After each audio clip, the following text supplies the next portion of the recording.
Ever find yourself scrolling and just wondering, why is everything so negative?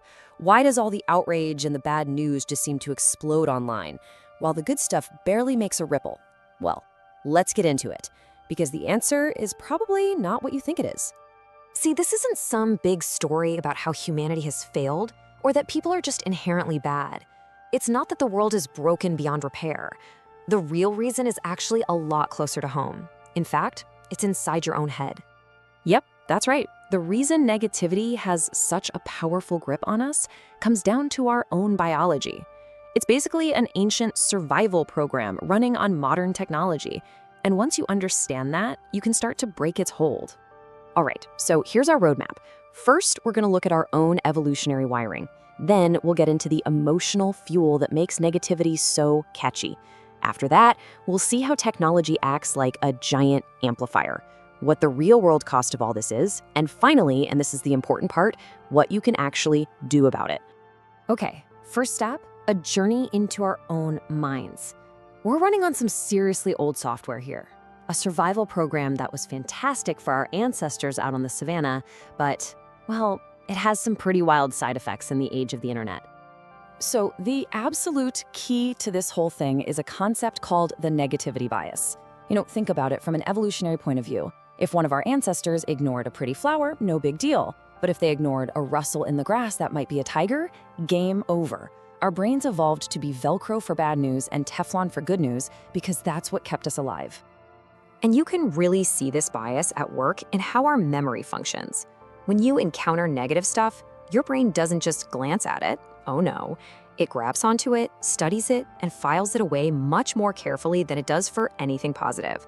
A compliment might make your day, but an insult, that can stick with you for years. And get this, it's not just in your head. It's a full-on physical reaction. The second you see that scary headline, your entire nervous system lights up. Your heart starts pounding, your focus narrows, you get a shot of stress hormones like cortisol, and that sudden urge to share it. That's your inner cave dweller screaming, "Warn the tribe." So, our brains are already tilted towards the negative. That's a given. But that's only part of the equation. What are the specific emotions that make us want to hit that share button? Let's dive into the psychology of what goes viral. This chart pretty much says it all. The emotions that spread the fastest are what we call high arousal emotions, the ones that make you feel energized and ready to do something. Anger and outrage are absolute rocket fuel for sharing. They demand action. Sadness, on the other hand, makes us more reflective. And calm content, well, it just doesn't light that same fire. And this quote just hits the nail on the head. That article that makes your blood boil feels like required reading, doesn't it? An urgent update you need to see right now. But that cute video of a cat playing the piano? You can save it for later. Negativity creates this false sense of urgency that just hijacks our attention. And here's the sneaky part, the part that keeps us coming back for more.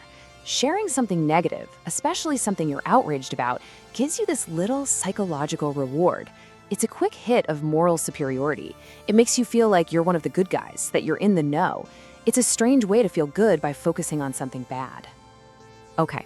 Now let's take our ancient threat-detecting brains and our emotional triggers and plug them into the 21st century internet. This is where a small spark becomes an absolute inferno.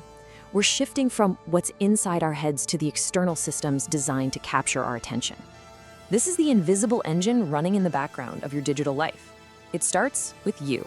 You pause on an angry post, you leave a comment, you share. The algorithm doesn't care if it's true or false, good or bad. It only knows one thing. This content held your attention, so it logically concludes, hey, let's show them more of that. It's a loop designed to keep you scrolling. So what does all this algorithmic outrage actually do to us? Well, it pushes us into tribes. It creates a world of us versus them. And the moment that happens, our critical thinking just shuts off. We stop analyzing and start defending our side. Sharing a post is no longer about information, it's a signal of loyalty. And in that kind of environment, nuance doesn't stand a chance. And even if you can't stand all the drama, there's this powerful social pressure, this fear of missing out that keeps you plugged in. You feel like you have to know what everyone's upset about today, just to be part of the conversation. And so, even people who hate negativity, end up feeding the beast. So we've got our biology, our psychology, and our technology all working together in this perfect storm of negativity. But what's the big deal? So what if your feed is a little gloomy?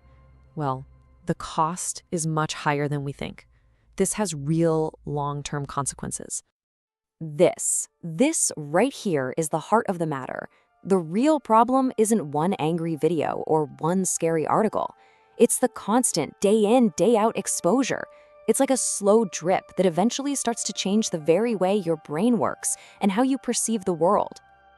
And these effects are no joke.